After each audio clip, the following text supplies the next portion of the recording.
Frederick. And I'm Juliana Harmon. And we're with TV10 News. Today we will be talking about low income and poverty. Today we have two researchers, Amber Evans and Megan Smith from Illinois State University, and we would love to ask them a couple of their viewpoints on myths that we have presented. Some of those myths include those who are low income and live in poverty are lazy and unmotivated people. Poverty has always been a minority issue. People in poverty tend to abuse drugs and alcohol. Poor parents are uninvolved in their children's learning, largely because they do not value education. Poverty has little impact on a child's overall well-being. The poor could earn a better life for themselves, but they are content with living on government benefits. And lastly, those living in poverty have children to receive more welfare.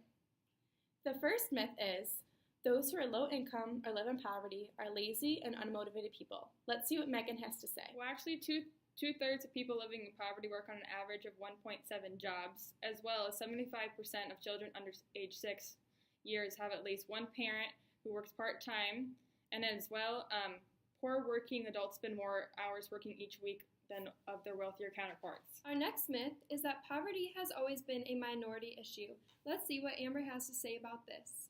Well, actually, Caucasian people make up 42% of America's poor and African American people about 28%. White poor outnumber the black poor considerably, 19 million to 7.8 million.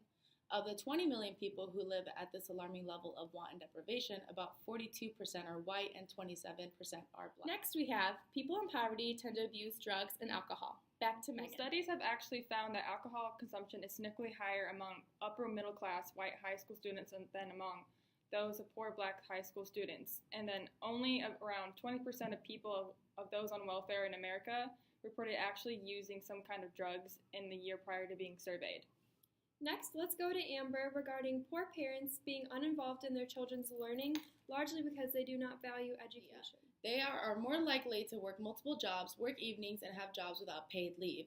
And findings showed that low-income parents rated the importance of helping their child with academic work very high. Next we have, the poor could earn a better life for themselves, but are content living on government benefits. Let's hear what Megan has to say. Well, actually, more than 10 million of those living in poverty are considered the working poor, and most of them have jobs or have been looking for at least half a year. And then those who actually receive aid, more than half stop receiving benefits after a year. 2 years, it's 70%, and then for 4 years, it's 85%. Those living in poverty have children to receive more welfare benefits. About $60 per month is all that welfare recipients receive for additional children, and in some states, the amount is zero. Welfare benefits are not a significant incentive for childbearing. Thanks to Amber and Megan for coming in today to help disprove the myths surrounding those suffering from low income and poverty. Tune in back at 5 p.m. for the latest updates from TV10 News. Oh.